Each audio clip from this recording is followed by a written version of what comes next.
We're in Mark chapter 14, verses 17 through 21.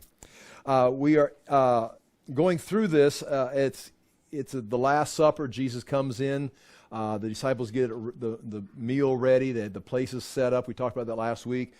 Mark is focused on two things. It's going to be the betrayal and then the Last Supper itself. Tonight we're going to spend basically talking about the betrayal or the conversation at the Last Supper. I'll read through this beginning in chapter 14. Again, last week we talked about them coming from Bethany and getting the place set up. And now in let's go ahead in verse 14, verse 12. On the first day of the Feast of Unleavened Bread, when it was customary to sacrifice the Passover lamb, Jesus' disciples asked him, "Where do you want us to go and make preparations for you to eat the Passover?" Now he's going to be the main member, the host of the meal, and his disciples are going to get it ready. This is Thursday, Nisan 14. The day changes when the sun goes down. It's still going to be our Thursday, but we'll go from the 14th to the 15th when the sun goes down. And they got to eat the meal after sundown, but before midnight. And they're going to get a place prepared. So he sent two of his disciples, and we know that's Peter and John from other Gospels. Go into the city, and a man carrying a jar of water will meet you. Follow him. Say to the owner of the house, he enters. The teacher asks, "Where is my guest room where I may eat the Passover with my disciples?" Again, notice he's making he says, "Where is my guest room where I can eat with my disciples?" So he's going to be the one that's kind of hosting the party or the meal, the Passover. And again, we talked about this being somewhere near a Watergate, most likely the Pool of Siloam, most likely going up into the priestly quarters, the rich quarter of the city.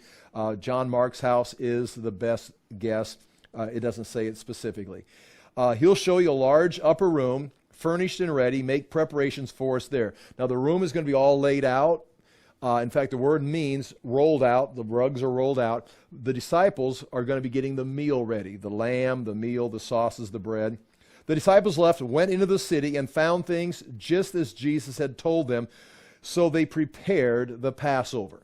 So that's the two of them preparing it. The rest of them are probably in Bethany, and they're going to make the journey. Now, Peter and John are going to go back to Bethany, which again, if we look right here, the meal would be over in this area of the city.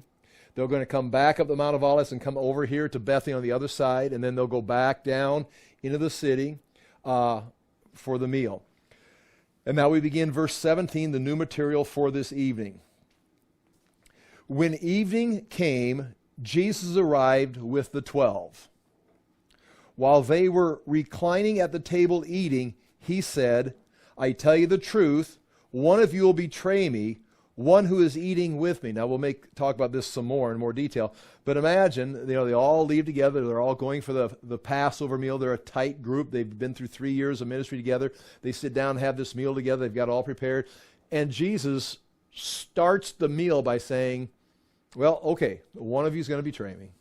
It's like, and we'll talk about that more detail, but it's like, you ever been to the family meal? A family, everybody gets together after so many years. It's a special holiday. And everybody sits down, and that one person's going to say something awkward at the table. It's like, come on, can we just skip that this year? Well, Jesus is that guy tonight. Everybody sits around, everybody's having a good time, getting ready for our Passover, very serious. "Well, I'm glad we got you all here. One of you is going to stab me in the back tonight." It's like, whoa, why do you bring that up again? Well, Jesus just does. So it's kind of like that awkward social moment. Jesus starts the meal off with it. "I tell you the truth, one of you will betray me, one who is eating with me." They were saddened, and one by one they asked him, "Surely not I." "It is one of the 12, he replied. Now, there's going to be 4 clues that we're going to see as we go through this. "It is one of the 12, he replied, one who dips bread into the bowl with me. The Son of Man will go just as it is written about him, but woe to that man who betrays the Son of Man. It would be better for him if he had not been born." And we'll talk about that sentence. There's a contrast right there.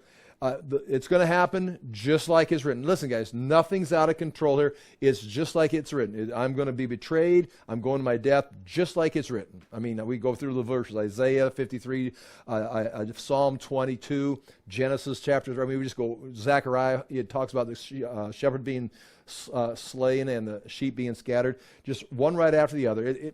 Guys, there's nothing you do to avoid this. Then he says, but... Then he goes back to the human responsibility. Woe to the man that gets caught up in this prophecy. Meaning, I'm going to my death. And it's going to happen something like this, and someone's got to do it. And one of you is going to make, in a sense, a free will decision to step into that prophecy and fulfill it. So you're going to have a look at that verse a little bit. There's that contrast. It's written. It's going to be done. But one of you is going to do it. While they're eating, Jesus took the bread, and so that's the first part we'll talk about tonight. The second part comes up now. While they were eating, Jesus took bread, gave thanks, and broke it, and gave it to his disciples, saying, "Take it, this is my body." And then we'll talk about that more next week. The actual institution of what we call the Last Supper, or the meal for the new covenant. It's the Passover meal, recognizing them leaving Egypt. But he's going to change it right here. Jesus is going to change the Passover meal into the new covenant, celebration of the new covenant. Now that's not undermining the fact that the Old Testament was true and there was a Passover meal, but it's right here. Jesus is at the Passover meal saying, okay, we're going to be doing something new. This is now going to represent not the lamb coming out of Egypt. We're going to have now my body and my blood of the new covenant, where you're going to have fellowship with God, where you're going to, like Jeremiah 31 talks about, you'll be given a new heart, and the laws will not be written on stone, but they'll be written on your heart. Okay, in the notes, here we go. Chapter 14, verse 17 through 21. It says, "And when it was evening, he came with the 12. And again, this is all Thursday. And it's the 14th of Nisan, the 15th. It's going to be at sunset. So, the sun has set. This day is over. It's still Thursday, but the new day begins. So now it's on the 15th, and they've got until midnight now to eat this meal. And that's what I point out. Point 1, point 2, the meal had to be eaten after sunset, be done before midnight. Now, what's interesting, just to point out, point 3, the meal was to be eaten according to Exodus 12:11. This is the way it was to be eaten. The law says this is how you are to eat it, the Passover meal. The Jews that celebrate this, with your cloak tucked into your belt, again, they would have their coat hanging down. When they're ready to move, they would pick it up and tuck it in, gird your loins. They'd tuck in their coat, your sandals on your feet, and your staff in your hand. Eat it in haste, meaning in a hurry. It is the Lord's Passover. So because they're leaving Egypt at night, you've got to leave in a hurry. Pharaoh's going to say, get out. You've got to eat quick and go. There's no time for the yeast to rise in the bread. Just get out and go. So that is the way it was supposed to be eaten. Now, by this time, this is important for otherwise, if you're paying attention to the scriptures, like, well, they're celebrating the Passover feast. They're all they're laying down. They're going to be reclining on their left side. Like if this table's probably slightly too high. You can imagine if you're leaning on your left arm, your feet would be coming out from the table. You'd be leaning on your left table or left arm, eating with your right hand. You'd be eating off the table. And it's like, what I can relate it to would be dipping bread in oil. Like you go to a restaurant and they bring you a little cup of oil and some fresh bread, you dip it in there. That's how they're eating. But it's not oil. It's going to be some kind of a bitter sauce, like herbs and things that they would dip in, and they would dip the bread. They're using the bread as like a utensil.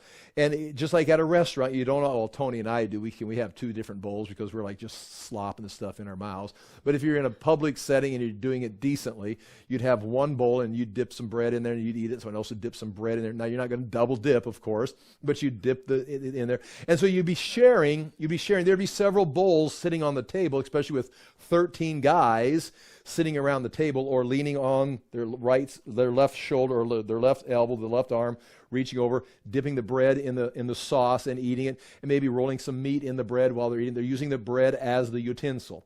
And that's how they're eating. Now, again, that's how they're going to be eating. So they've gone from a standing up and in haste. And these guys aren't going to be in any hurry. It's going to be late at night when they leave. They're going to sing a song. They're going to have conversation. They're going to eat the meal. And then they're going to go out later. So they're not eating it in haste. They're not eating it standing up. They don't have their shoes on. Jesus is going to wash their feet. So they're barefoot. They're laying down or leaning down, reclining, and they're going to be eating it slow. So the custom has kind of changed in that sense. So just understand that's just an understood fact. Because of the culture, because of now it's like it's been, 1,400 years.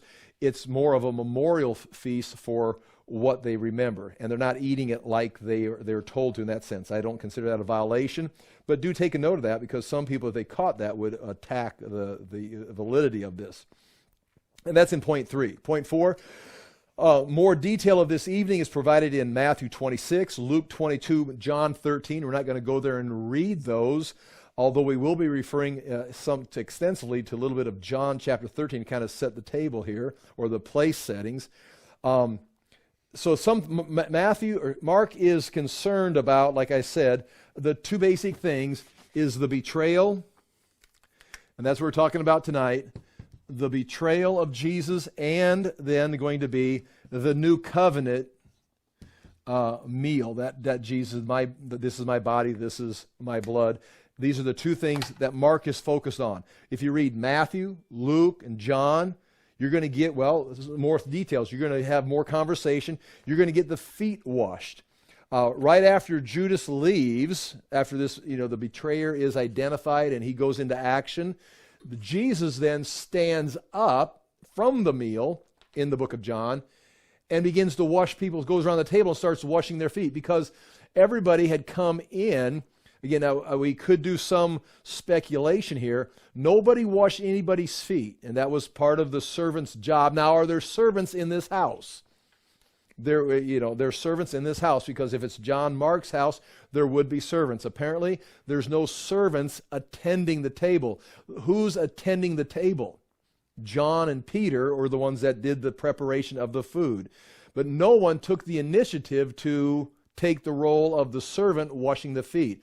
Again, we don't know why there's no servant. Maybe Jesus is just renting the room. Maybe he made arrangements. Maybe, again, like we talked last week, this could be just preordained that God, the people just knew all these things in place. Probably Jesus arranged it. Maybe Judas helped set it up, or somebody, one of his key officers.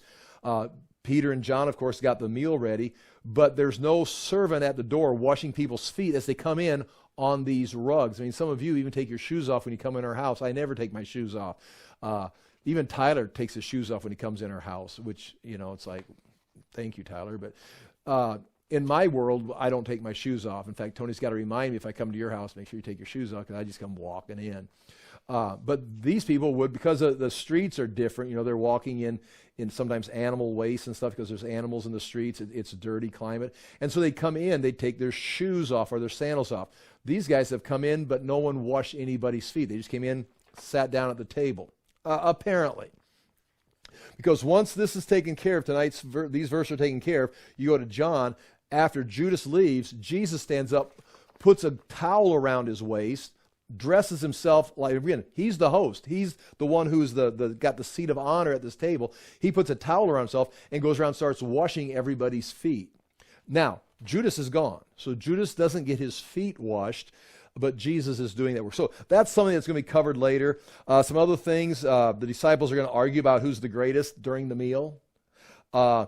Jesus' high priestly prayer in John, he's going to pray and have some conversation and do some teaching, and there's going to be some conversation that's left out.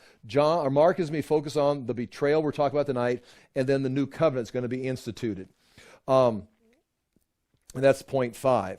Now, it says, and when the evening came, when it was evening, he came with the 12. Verse 18. And as they were reclining at the table eating, all of a sudden they're suddenly at the table. They're reclining at the table, and Jesus said, truly I say to you, one of you will betray me, one who is eating with me.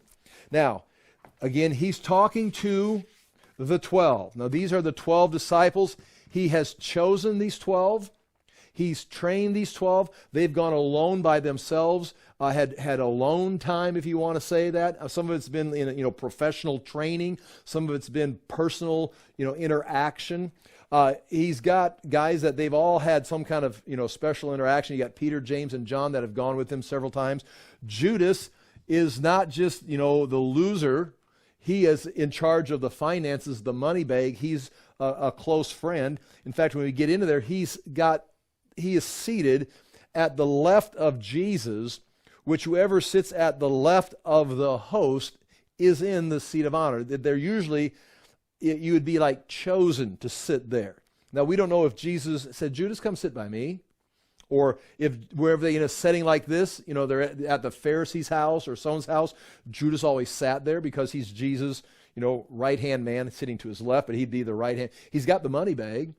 And so Judas and Jesus have had some serious interactions together. I mean, he's not just like disciple number 12. I'm going to sacrifice that one. It's the run of the litter. This guy's possibly, when Jesus dies, Judas takes over. I mean, that it could be that setting. You think of John, but John is the youngest. He's James's younger brother, and he's the youngest of the disciples. He's with Jesus, but he's usually in a training position, kind of like watching, observing with Peter and John, Peter and James, his older brother. Peter, of course, we know all about Peter. He's the spokesperson for the group. Judas maybe is not the one who's talking all the time. He may be doing the thinking. He may be making plans. But Peter's the one who's always doing the talking. He's the one who's kind of like the spokesperson for the group. Like if they're going to have a little complaint, they're going to talk about it, and Peter's going to bring it to Jesus. Judas is clearly a planner because he's already got a plan in play tonight before they sit down. So that's that setting. So the 12 are there. They're close. They've all come in, they've worked together, they've gone 2 by 2 off into ministry. They've seen these are not just 12 guys that work together. They've gone off and had the power of God manifest. I mean, if it be healing, if it be crowds coming to them, if they're seeing Peter walk on water or Jesus walk to them on the water, they've seen things that are unbelievable, except the fact that they saw them, they knew it happened, and they probably have done some miracles themselves, as is recorded. And so this 12 is an interesting group. They're a tight group. And so when they sit down at this table, and Jesus says to them, once again, truly, and when he says truly, that is, we could go into the Greek, but it's that statement of, this is a statement of fact. This is a point of doctrine. This is an unchangeable. Jesus isn't going to lie. So when does Jesus have to say, truly, I'm not lying this time? But when he says truly, that's like an emphasis on one who never lies, who's always telling the truth. Truly, you won't believe this, but this is a point of doctrine. I say to you, I'm telling you this truth, one of you will betray me. One of you who is eating with me. Now begins the clues. One of you's the 12. One of you who is eating with me. Now they're all 12 are eating with him, but eating, and I've got the verse written down there somewhere. Psalm 41:9. I've got it at the bottom of page 1. Psalm 41:9 is a reference to this betrayal. It's David talking about probably Ahithophel, his counselor, betraying him during Absalom's revolt, and that was his very close counselor. It's a long story. The backstory of it's Bathsheba's grandfather, but who was David's counselor, a close friend of his. They'd shared bread together, but when Absalom revolts, Ahithophel sees the political climate and realizes it's time for a change in the politics, and David's on his way out. Absalom's a rising star. He betrays David, sides with Absalom, and gives Absalom some counsel on how to move his dad out of power. And that was when David writes in Psalm 41:9, even my close friend in whom I trust, who ate my bread, has lifted his heel against me. And so when Jesus says, truly I say to you, one of you will betray me, one who is eating with me, two things are happening here. One, he's referring to a scripture that predicted this was going to happen. We go through Psalms and find other places where it seems like a friend is betraying David or a friend is betraying the Messiah. And it's, in many cases, it's Judas, who's a very close friend, companion of Jesus. So this is part of the prophecy.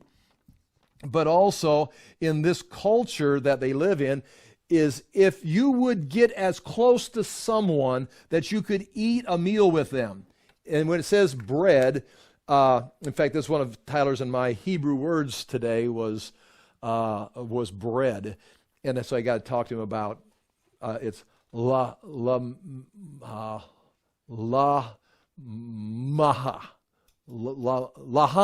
Yeah, laham. Okay, you don't care, but now this is me, okay? Now, that is bread. If you want to say the house of bread, you'd put something like the house of Beth Shemesh, the house of the sun. Beth Maham is the house of bread. And this right here is Lahim. Oh, wait. I did a mistake there. Laham. Beth Laham. And that's Bethlehem. Bethlehem means house of bread. Anyway, we started talking about that. Anyway, the word lahem, or bread, when this is used, it means food or bread, and bread itself refers to food. Like when we say bread, I think of bread. What are we having? What are we going to eat? We're going to eat bread. We're going to break bread. It's like, that's all we're having is bread. Are we going to have some meat, potatoes, vegetables, fruit? But when they say bread, that means a meal. That means the whole thing. And so, if you were to eat with someone, break bread with someone, that was basically a treaty. That was basically, you're in their confidence. If you eat with someone, you're basically, you trust them that they're never going to betray you. And so here Jesus is sitting down, and again, not so much in our culture because you have business meetings. You meet for business. This salesman is going to take this person out for a dinner, and it's all business. You understand? They're trying to manipulate the situation. In our culture, you meet for a meal to negotiate or manipulate someone. I'd like to show you a new opportunity. I'll meet you for dinner, and we'll have it's like, oh wait, you're here to manipulate me. That's not what they did not eat to manipulate each other. They only ate together if they were trusting each other. And if you broke bread with someone or ate bread, it was kind of like, we're friends. I can't say that. I can't do that.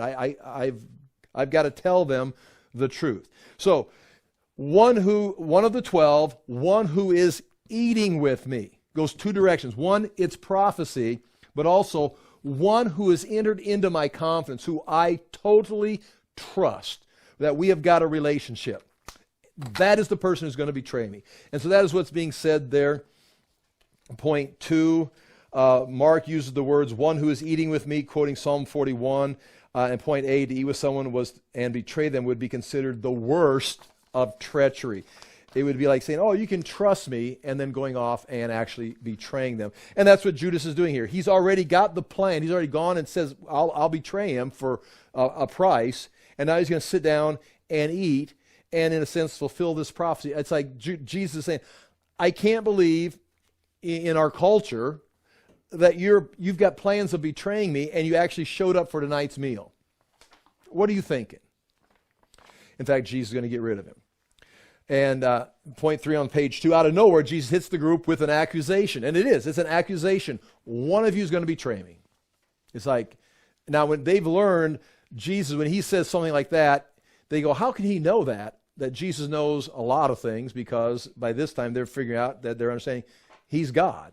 He's a man, but he's also God, the Emmanuel, the incarnate God. Chapter 14, verse 19. When they heard this, they began to be sorrowful and to say to him with one after another, is it I? Now, the word sorrowful is a word, lupel, from lupeo. It means to be distressed, to grieve. They know that one of them is a traitor. They're sorry. It's like, oh my gosh, one of us, and they're not going to say, Jesus, that's not true, that's not true. They know it's true. They know one of us in the room is going to stab Jesus in the back. Now, that's Julius Caesar, not literally going to stab him, but the idea, as I was saying, we've got is he stabs him in the back. They didn't see it coming, but Jesus, of course, sees it coming. It's prophesied.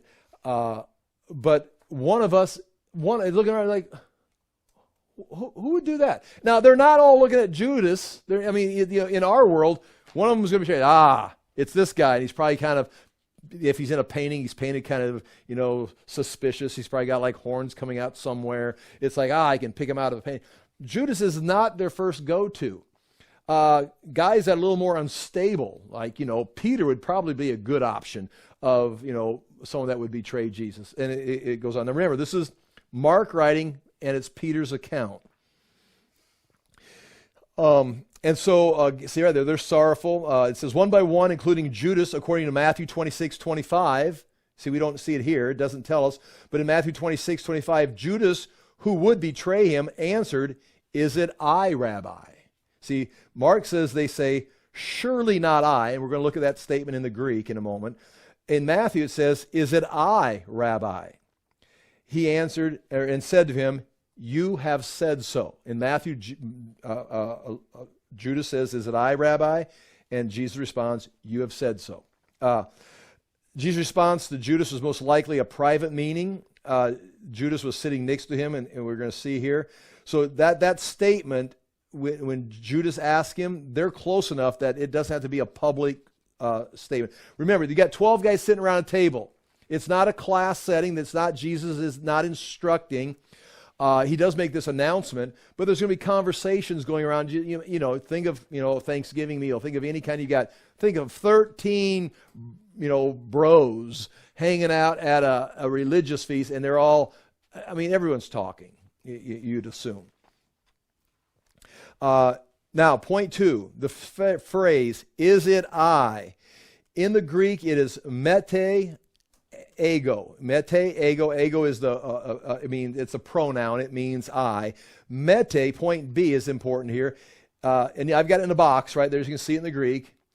Mete ego, surely not. Mete is translated surely not here in the translation. And then I. Surely not I. And the ideal here, mete is an interrogative particle expecting a negative answer. In a sense, it's a rhetorical answer to, can this be? Meaning, I would say, can this be? And you'd say, no, that's not going to happen. They make some kind of a statement. Do you think, name a team that hasn't won any games this year. You think they're going to win? It's like, you think they're going to win? And I expect you to say no, and then give me a reason why it's not going to win, and we continue on. And so they're making that statement, surely not I. They're saying surely not because, one of the 12, okay, that's hard to believe. I'm shocked one of us is going to betray you, but, surely it's not me. Okay, right, we know it's not me. Like, one of us is going to, I'm trying to think of something off the top of my head, and I would say one of us is going to do this, but surely it's not going to be me. It's not me. It's going to be one of you. And that's what they're saying. Surely not I. Okay, Jesus, it's not me. How can I help you?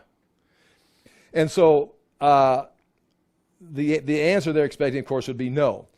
Ego is the first person pronoun, and it is only expressed when it is emphatic. So when it says surely not I, surely not me. And so I got 3 ways this could be translated. You got 2 of them from different sources. One I put together myself. And you can tell the first one's the one I did. Me, it surely isn't me, right? Me? Surely it isn't me, right?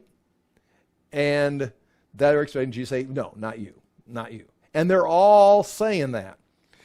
Or I got these 2 out of books. It is not I, is it? And meaning the not is emphasized. And surely you do not mean me. Surely you don't mean me. So who is it? So, surely it's not me. So tell me, who are we trying to protect you from? Which one is it? The disciples are not questioning their own behavior. See, I've taught this before. Every one of us like, because you read it in the English, was it I? And it's like you're looking around, Am I going to do it? Oh, no. I hope it's not me. I hope it's not me. That's not the way it's written in the Greek. You understand what I'm saying? It's not like they're all doubting themselves. Hey, I've been thinking about something like that. I'm not going to do it. It's like none of them are thinking, it's like, it's not me, so how can we get through this? So they're not thinking it's them. They're asking Jesus to reaffirm what they knew to be true. It's not me, right? No, it's not you. Don't worry about it. It's that guy. Yeah, that's what I thought. And that's not what he's saying. Now, Jesus gives three. I wrote three, and then I remembered a fourth one, and I wrote it in there, so I forgot to change 3 to 4.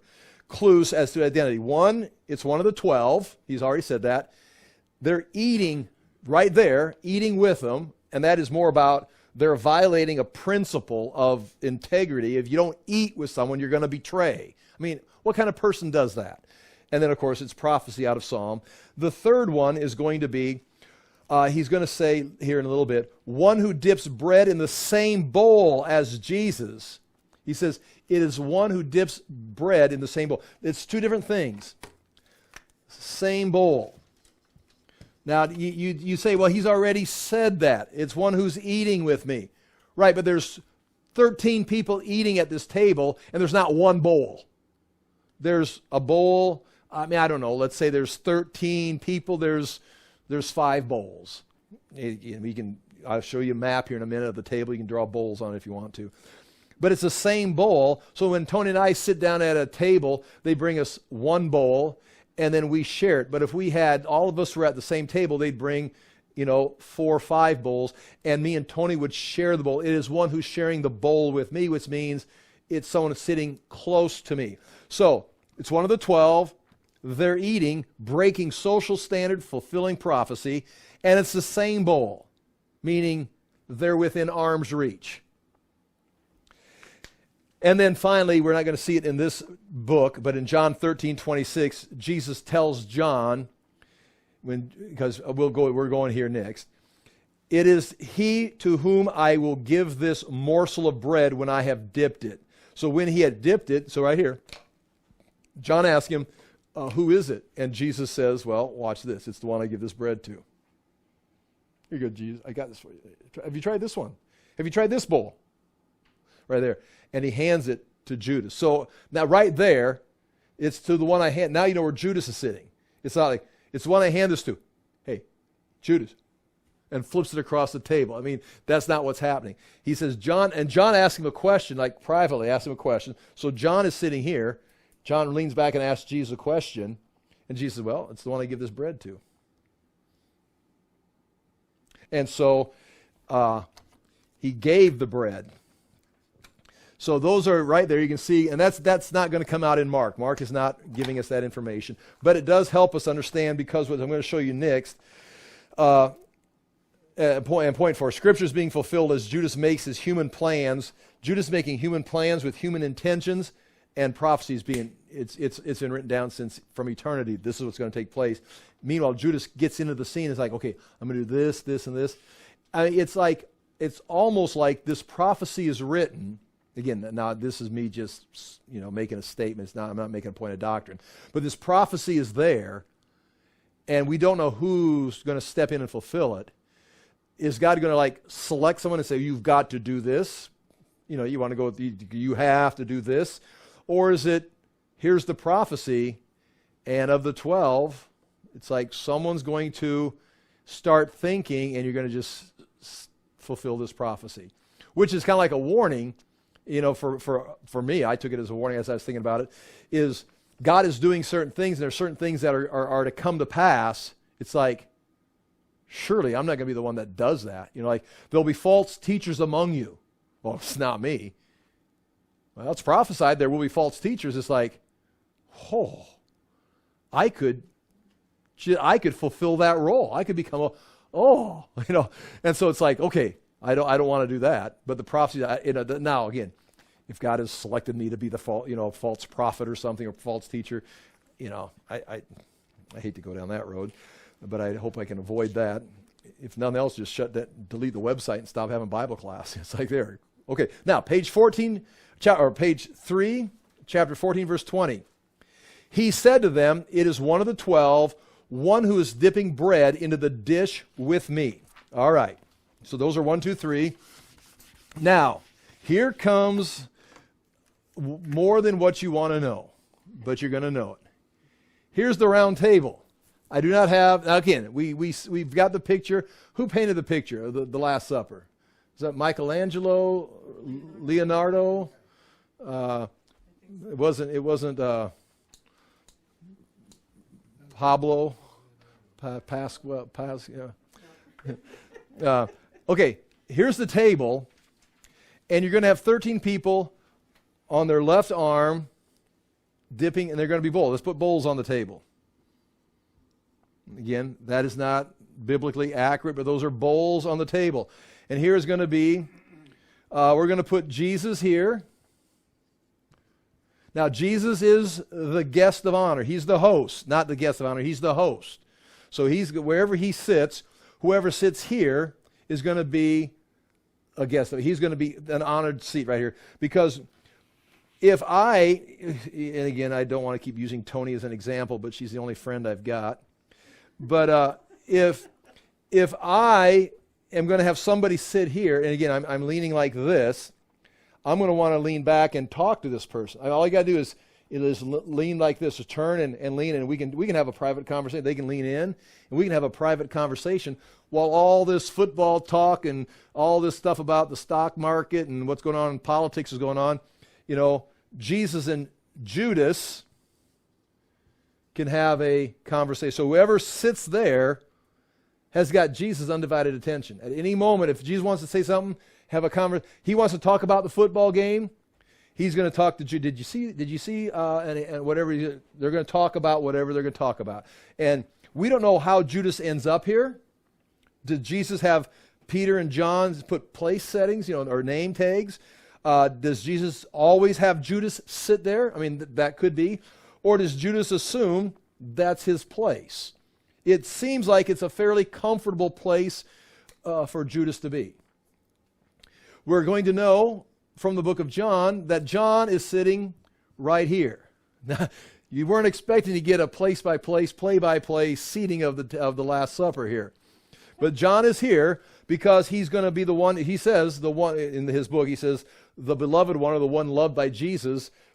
And it says, as a kid, you read it, he was leaning against Jesus' bosom. It's like, what is going on at this meal? He's like, Jesus cuddled up, they're all laying around. It's like, well, he's sitting on his arm and he leans back and he's leaning, against him, or, talking to him like that. They're not cuddling, okay? Now, again, they're close. Now, during this whole conversation, we're going to see Peter's going to have John's undivided attention. He's not going to be leaning against John or close to him, but he's going to be in a position where he's going to make a motion and get John's attention. He's going to ask him a question, a private question, and the question is going to be, ask him who it is. I mean, it's not me. It's not you. It's you? No, it's not me. Ask him. Who is it? I will stab him. Get rid of him. So Peter says, ask him. So John leans back and asks Jesus, and Jesus says, it's the one I give this bread to, and throws it over here to Thomas. Well, no. It's like, hey, ask him. John leans, who is it? It's the one I give the bread to. Judas, have you tried this sauce? And hands Judas the sauce. So right there you know where they're sitting like this. And now, Peter, James, and John are always together. Now, these two guys did the meal. The room was all laid out for them, but these guys got the meal ready. Peter, James, and John, if Judas is here, and he's got the money bag, which means Jesus trusts him, they're friends. John is, Jesus, the young guy that Jesus is training. James is his brother, Peter, James, John.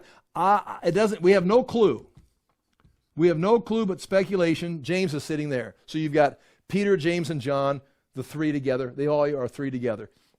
Then you're going to have disciple, disciple, disciple, disciple. 1, 2, 3, 4, 5, 6, 7, 8, 9, 10, 11, 12, whatever. And now if you turn the page, here you've got the answer key right there. And that's again, this is solid right there, how they're seated right there. Now, I'm going to read this to you, and then we're going to go back to the page. This is out of, you could go to John and read it if you wanted to, but I've got it written here for you. And just see how this makes sense now. This is from John 13, verses 23 through 30. One of his disciples, whom Jesus loved, that's John never calls himself John in the book. Always calls himself the beloved disciple, or the disciple Jesus loved, was reclining at Jesus' side. Okay? Now, if you don't like this arrangement, feel free to make your own map. This is not like a biblical correct, that I got a photograph. We got whoever's Leonardo's, but whatever. Okay. And clearly they were wrong. And the joke, I said that joke last week, right? Leonardo's painting. Is that who it was, Leonardo? Yeah. What did Jesus say right before that picture? Everyone get on this side of the table for the picture. Everybody came over here and sat in a wooden table, flat picnic table. Okay. Sorry. One of the disciples whom Jesus loved was reclining at the table at Jesus' side. So Simon Peter motioned to him to ask Jesus of whom he was speaking. Again, if you want to put Peter over here and motioned, you could do that. But then he's going to talk to him, and it's a private conversation. So it's not like, hey, John, ask Jesus who it is. Well, hey, Peter, why don't you do it since you're shouting? So it's going to be, hey, ask him. So he asked him. You can't just holler to John to ask Jesus. You got to be like, okay. And who cares? But I do. So Simon Peter motioned him to ask Jesus of whom he was speaking. So the disciple, leaning back against Jesus, said to him, Lord, who is it? Jesus answered, shouting across the table. No, answers John, who is asking. They're just talking to each other. They're like this far apart. Jesus answered, it is he to whom I will give this morsel of bread when I have dipped it. And they're all dipping bread in these bowls, the sauce, maybe putting meat in them when they get them dipped. So when he had dipped the morsel, he gave it to Judas, the son of Simon Iscariot. Again, he gives it, it's got to be close. It can't be like, and so he flipped it over to Judas. It had to be like, hey, would you hand this down to Judas? He just dips it and hands it to Judas, which of course is amazing because it's his right-hand man. It's the guy that's in the seat of honor. So when he had dipped the morsel, he gave it to Judas, the son of Simon Iscariot. Then after he had taken the morsel, Satan entered into him, which was almost, and Satan entered into him. Again, this is off the record, but it's right there. He says, one of you 12 is going to betray me. One of you who eats bread with me.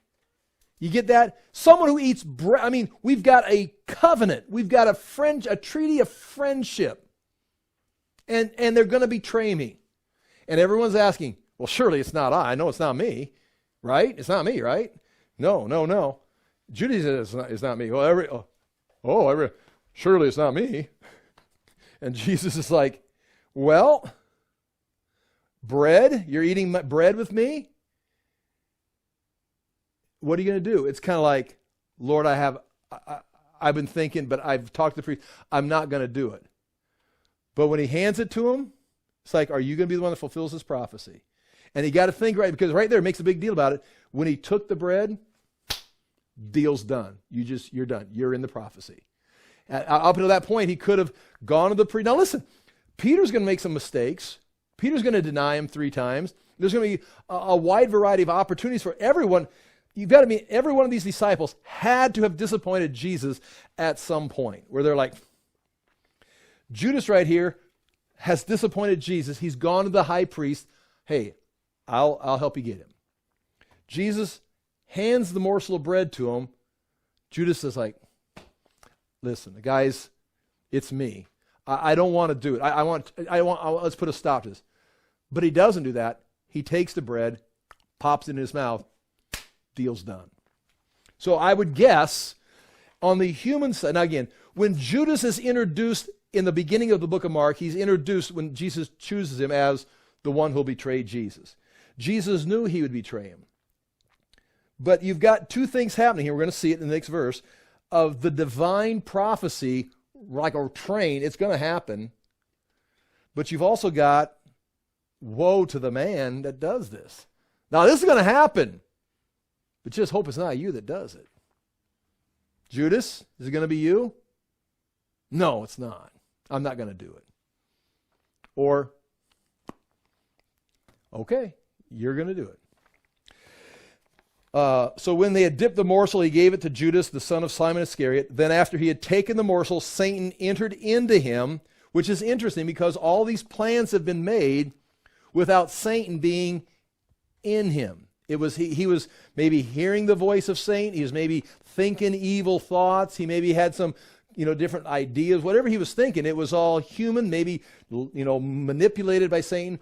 But now at this point, he was not satanically possessed the entire ministry.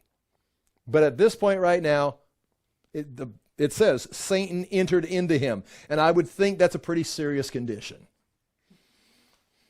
Jesus said to him, what you are going to do, do it quickly. Now, no one at the table knew why he said this to him. So this whole conversation, Peter motions to John, who is it? Ask him who it is. Jesus, who is it? It's the one I give the bread to. Hey.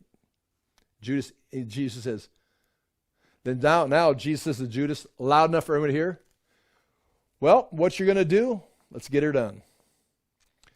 And everyone heard that. Why did he say that to Judas? Judas gets up and leaves. And if we read the other gospel accounts, I'm not sure, that doesn't say it in here. Some thought that he was going to go give money to the poor. Because of that same verse, it talks about one who betrays me. It talks about I give money to the poor. I support the poor.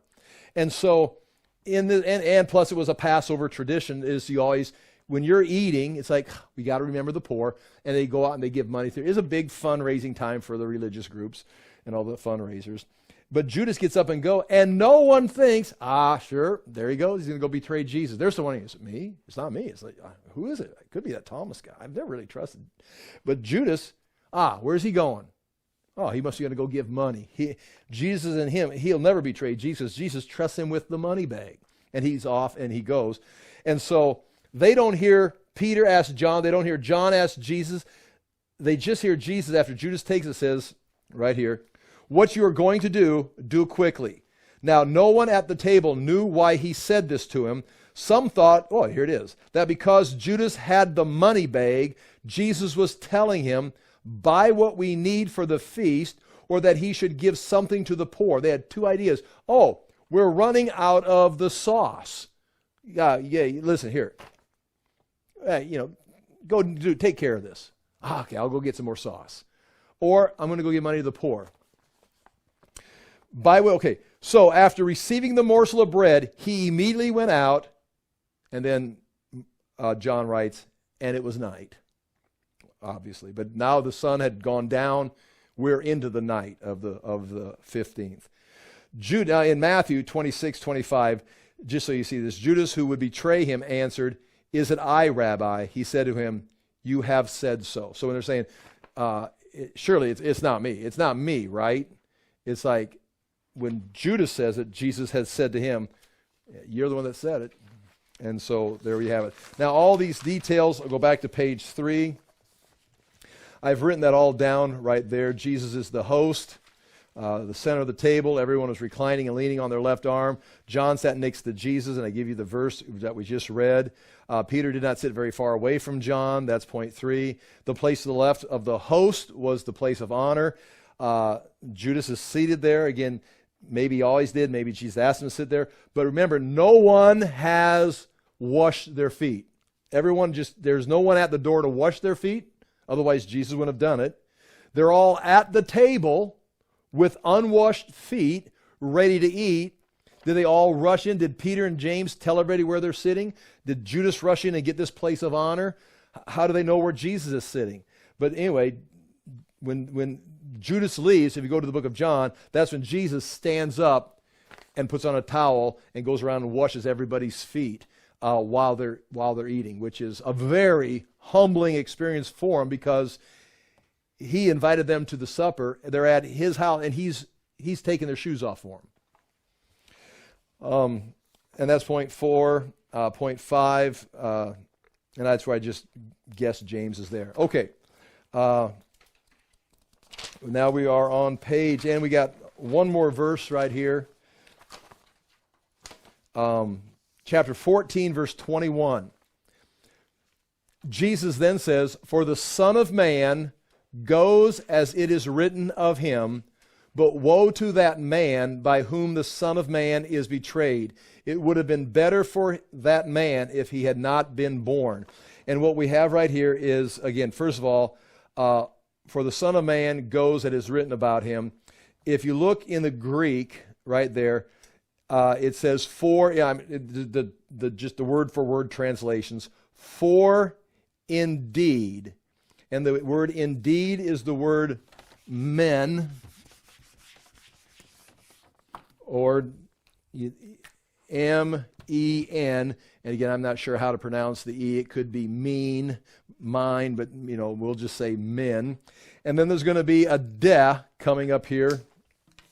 And both of those are in a box. This men is translated here in the word for word as indeed, and the de is translated however, and that is whenever there's a men in a sentence, there's going to be a de. It's a clause. Well, let's read this. Point 2, two words connect God's divine plan and human responsibility. This is the divine God. It's written. Indeed, it's written. This is going to happen. Why? Indeed, it's been written. It's got to happen. However, even though it's written, however, this is now the human side of it. It's written, however, he could have avoided it. Or I wish he could have avoided it. Or however, well, here it is. Indeed, the Son of Man goes as it has been written concerning him, and then woe, however, to the man that by whom the Son of Man is betrayed. Woe to this guy that made the choice to jump into the prophecy. It would be better, let me read it here, better for him it were if not had been born the man that. So this man that does this, it would be better if he had never been born than to be born and jump into the prophecy and fulfill it. It'd be better not to do this. And so what we see right there, the men, 2a, as is written above, indeed, it is a word that shows concession to the situation or affirmation to the statement. So the situation is, it is written that the Son of Man is going to be betrayed. We can see several places, especially in the Psalms, he'll be betrayed. Stabbed in the back is our way of saying it. It's concession. It's like, indeed, it's got to happen. Jesus is born. He starts his ministry. Indeed, how's his end? He ends up being betrayed. It's a concession. If you're going to have Jesus come to the earth, if Jesus is going to be born in a manger, he's going to become a man, he's going to be betrayed. Yeah, well, can we get around that part? It's written. Indeed, it's got to happen just like that. What could change? So, I mean, that indeed is a concession. It is an untranslatable particle, most often appearing in a sentence that is followed by de, which answers the men as the second of two clauses that contrast each other. There's this, you've got the divine. Indeed, it's got to happen. However, it would have been nice if Judas would have avoided that. So are we talking about this is set, this is free will? Or are we talking about this is set and Judas can't do anything else? Well, this is set. I mean, I don't have the answer to that. I mean, that'd be a point of discussion. If you're on a Calvinistic Reform website or Facebook page, it's already decided for you. Okay, you don't even question. But in the real world, this is set. Scripture says this. But is Judas, now again, we can see in Acts where it says he was destined for this. Does that mean he had no choice? I mean, however, it'd be better if he was not born. Again, if you were going to be Calvinistic about it, God controls it all and makes people do things. You can go that way. Or he just knows that there's human nature. Again, he knows beforehand what Judas is going to do, before Judas does. but is he causing it? Again, that's a discussion I don't like. I don't like that God causes people to do these things and then says, oh, you shouldn't have done it, then sends them to eternal damnation. It's kind of like, well, that's God being God. It's like, okay, that may be true, but it's outside of my brain. It's outside of my way of, I cannot comprehend that. Well, you just got to take it by faith. Well, if that's what it's saying, I'll accept it, but I cannot understand how that can be. Well, God is a just God. I can see Judas doing this and receiving a just punishment, but the man is going to be born, and then he's going to be forced to do this, and God is going to say, it'd been better if he hadn't been born. Well, he didn't choose to be born. You had him born. You had him do this, and now you're mad that he did it. It's like, I can understand this is decreed, but it's hard to see that. Again, so that's what you see right there. The word "de" written above is however. Woe to the man who lets this happen through his actions. Better not to be born than get caught doing these things. And the references I've got there at point 1 where it says written, you got Psalms 22, Isaiah 53.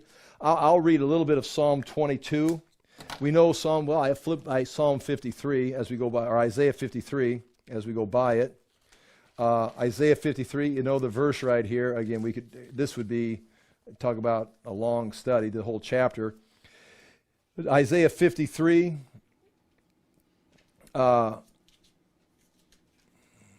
it begins in 52, verse 13. See, my servant will act wisely. He'll be raised up and lifted up and highly exalted. Just as there were many who were appalled at him, his appearance was so disfigured beyond that of any man, and his form marred beyond human likeness, so will he sprinkle many nations or peoples, and kings will shut their mouths because of him. For what they were not told, they will see. What they had not heard, they will understand. Who has believed our message? It goes on and talks about that. It says he had no beauty in verse 53 or majesty to attract us to him, nothing in his appearance that we should desire him. He was despised and rejected by men, a man of sorrow, familiar with suffering. Like one from whom men hide their faces, he was despised and we esteemed him not. Surely he took our infirmities and carried our sorrows, yet we considered him stricken by God, smitten by him and afflicted. But he was pierced for our transgressions. He was crushed for our iniquities. The punishment that brought us peace was upon him, and by his wounds we are healed. We all like sheep have gone astray. Each has turned his own way, and the Lord has laid on him the iniquity of us all. So there's a prophecy about where he's going to go. Psalm 22, another. Again, this would be a long study if we did all of these. But Psalm 22 is a whole psalm about Jesus on the cross. Psalm 22. And what is interesting is Psalm 22 verse 1 begins, my God, why have you forsaken me? Why are you so far from saving me, so far from the words of my groaning? When it says, my God, why have you forsaken me? As you know, that is one of the statements Jesus makes on the cross right at noon. So he's on the cross from like 9 until 3, 9 o'clock in the morning until 3 o'clock in the afternoon. Right at noon, he screams out, and it would appear that he is living out Psalm 22 between 12 o'clock and 3 on the cross. It may be he may be quoting Psalm to get him through, meaning he's lost, if you want to say connection, he's lost fellowship with God the Father. He's suffering the wrath of God from from 9 until 3, but from 12 o'clock until 3. He cries out, my God, why have you forsaken me? And what maybe holds him together as far as just knowing the text of Scripture and knowing the truth, because he has no fellowship. He's not experiencing anything as far as hope, no joy. It's like he's just got the Word of God. My God, why have you forsaken me? Verse 2, oh my God, I cry out by day, but you do not answer by night, and I am not silent. You are enthroned as the Holy One. You are the praise of Israel. In you our fathers put their trust. They trusted, and you delivered them. They cried to you and were saved. In you they trusted and were not disappointed. In other words, they trust you. I'm going to trust you for this experience also. And then he says in verse 6, but I am a worm and not a man, scorned by men and despised by the people. All who see me mock me. They hurl insults, shaking their heads. Now he's on the cross. He trusts in the Lord. Let the Lord rescue him. Let him deliver him, since he delights in him. And that's exactly what they were saying, the religious leaders. Yet you brought me out of the womb. You made me trust in you, even at my mother's breast. From birth I was cast upon you. From my mother's womb you have been my God. Do not be far from me, for trouble is near, and there is no one to help. Many bulls surround me. Strong bulls of Bashan encircle me. Roaring lions, tearing their prey, open their mouths wide against me. And that could be the Romans, that could be the Gentiles, that could be the spiritual beings, the rulers and authorities. I am poured out like water. All my bones are out of joint. He's hanging on a cross. My heart has turned to wax. It is melted away within me. My strength is dried up like a potsherd, and my tongue sticks to the roof of my mouth. And that's when he says, I'm thirsty. You have laid on me the dust of death. Dogs, that would probably be Gentiles, have surrounded me. A band of evil men have encircled me. They have pierced my hands and my feet.